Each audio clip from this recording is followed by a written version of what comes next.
Welcome to F&I Today with Paul Brown, exclusively on CBT News. Welcome to F&I Today, exclusively here on CBT News. I'm Paul Brown, Vice President of Ascent Dealer Services. Across retail automotive, the finance office is changing fast. Customers are more informed, more payment sensitive, and less patient with friction than they ever have been before.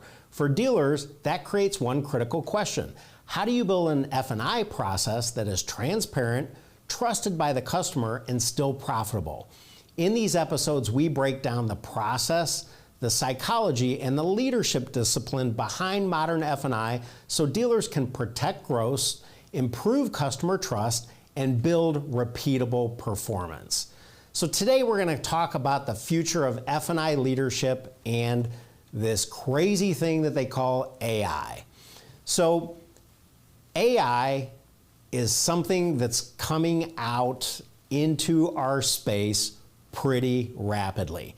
And when we're talking about the future of F&I leadership and we're talking about F&I managers becoming servant leaders and being stewards of their role and making sure that they are customer-centric, that they're transparent, it's kind of hard to do that at some level, because one of my struggles as a coach, I go all across the country coaching, and when you go in and you coach, you know that they coached, you know that they got the information, you role played it so you know you understood it, but you don't know if they're actually doing it. And that's been the biggest frustration for dealers for years, decades. So in automotive, there's two problems. There's a knowing problem and a doing problem. If you have good coaching, the knowing problem should not be an issue, but it's the doing problem that becomes the issue. Because what happens with F&I managers is they get into these habits, and a lot of times these habits are bad habits, and they will revert, especially under stress or duress, back to those bad habits. So I have a good friend of mine, Jonathan Dawson, who has this saying that he says, people always say practice makes perfect. Well, he says practice makes permanence, in the fact that practice creates habits. So if you practice perfectly, you can be as close to perfect as possible. But if your practice is not perfect, you're just going to develop bad habits. And unfortunately, what happens is most F&I managers, not F&I professionals, but F&I managers, are practicing on your customers, which is criminal. There's no other industry where we allow that to happen, where we say, well, just go ahead and wing it, and then we'll see what you do next time. And then we get to the end, PVR isn't where we want it to be, PPR isn't where we want it to be, PRU isn't where we want it to be, and we say, do better. And then now, that person is going, okay, well, you've told me I need to get to this and do better here, but how do I do that? And if they're introspective, they're going to ask that question. They're going to say, you want me to get to here, but how do I get there?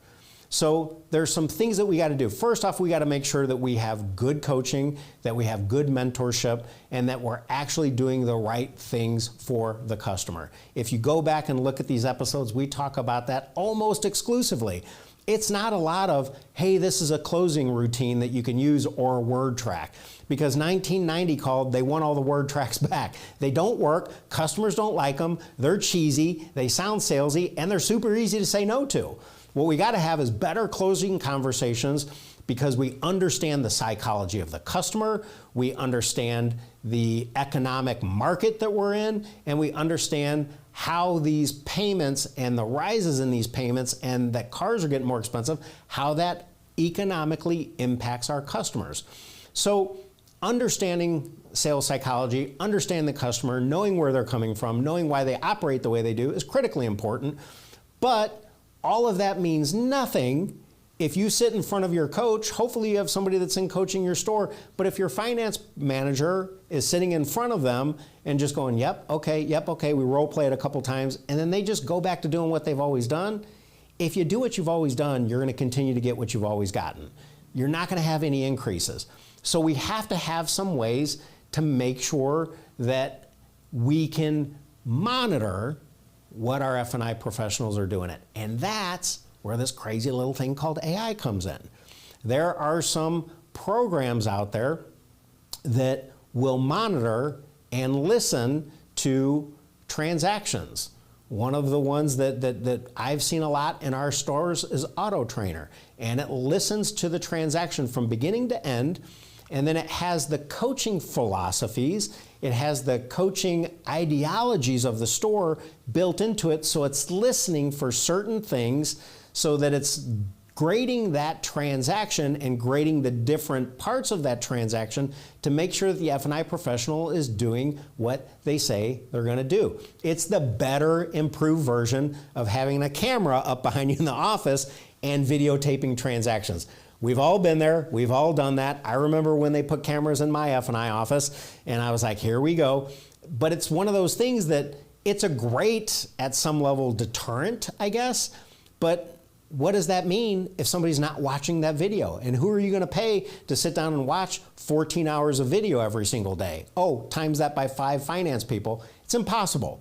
So we have to have these tools that break that down, that the technology actually helps us understand what's going on in our F&I office. Because buyer satisfaction increases when we are more empathetic, when we're more customer-centric, but the only way that we can be that is at some level, you gotta kind of get kicked in the teeth by your AI where it grades you and it goes, yeah, on this particular transaction, you got a 50% because you missed this, you didn't do a factory warranty presentation, or you did one, and you, out of the 5 key components that you're supposed to talk about, you talked about one, and you skipped over this, and then in your menu, you said all of these bad things, but none of the good things, and then you asked the customer to buy, and you haven't earned trust, you haven't shown that you're a professional, and you haven't shown that you actually understand the economic climate that the customer's operating in. So what did they do? They said no. And then now what you're doing is now going and using your outdated techniques that you've always been using that don't work anymore, because that's what you fall back to under stress and duress. You fall back to what do you know, what's your muscle memory, and that's typically those bad habits.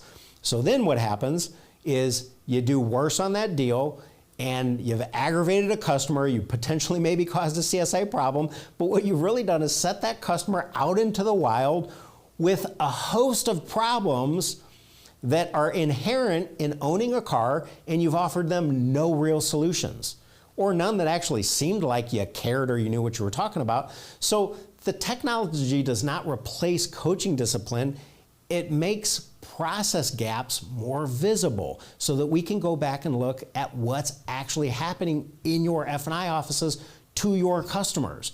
And those are the things that have this trickle-down effect when customers don't have the products. Now they come into your service department and they have a repair at 40,000 miles and they have to pay out of pocket, and they're scrambling to figure out how they're going to do that. And all that customer thinks is, yeah, this dealership sold me a bad car.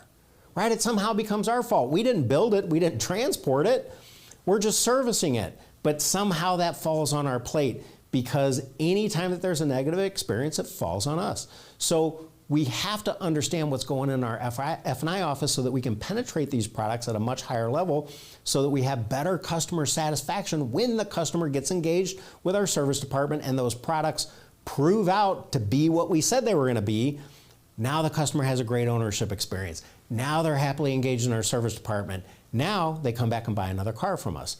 But we have to have something that shows us all the places where we're missing, because there's certain things that we have to understand with customers, certain psychological things like human certainty. Customers gain confidence when a trained person can interpret information and make recommendations in plain language. Well, we can't do that if we keep saying the things that we've always said. So we have to change everything at some level. We got to tear our F&I department down to the foundation and rebuild it in a more friendly way. So we get coaching feedback loops where we observe, we diagnose, we practice, we inspect, we reinforce the good habits and the good techniques that lead to a better customer experience. And if the customer experience is better, they just buy more products because they feel more comfortable making that decision to add $60 to their payment for a service contract. Because psychological safety is a big thing. Managers will improve faster when misses can be reviewed without humiliation. Because nobody wants somebody looking over their shoulder going, hey, you did bad here and you did bad there and you did bad there. Now it's kind of like you go on the defensive. But if you can go back and you can look at your own transactions and you can look at your own scorecard and the AI can tell you, hey, you missed here, do better there. Now you specifically laser focus on the things that you need to do to be better in front of the customer.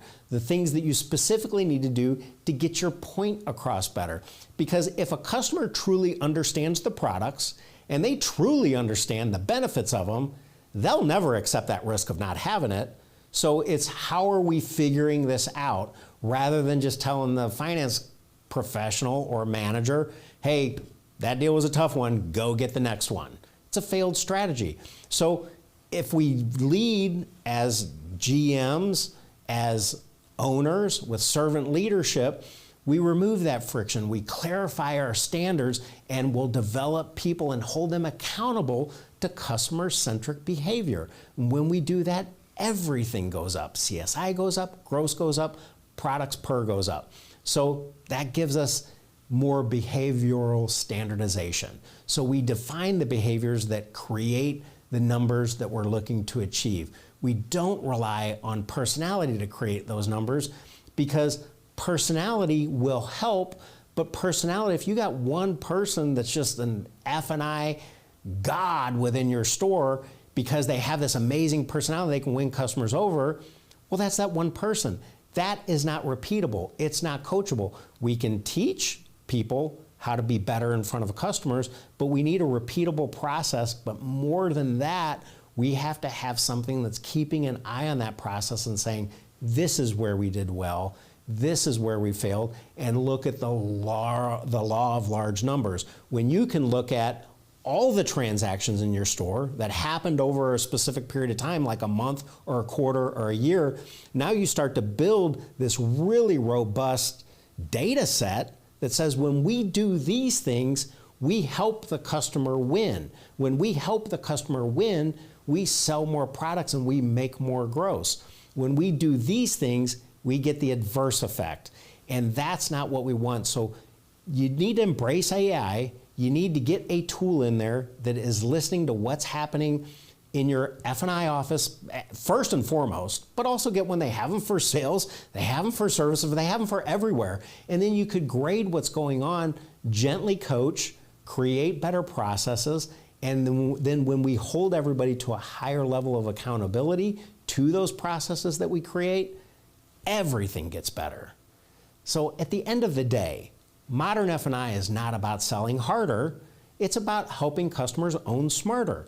The dealers who win will be the ones who coach the process, who protect customer trust, who reduce friction, and turn talent into repeatable performance.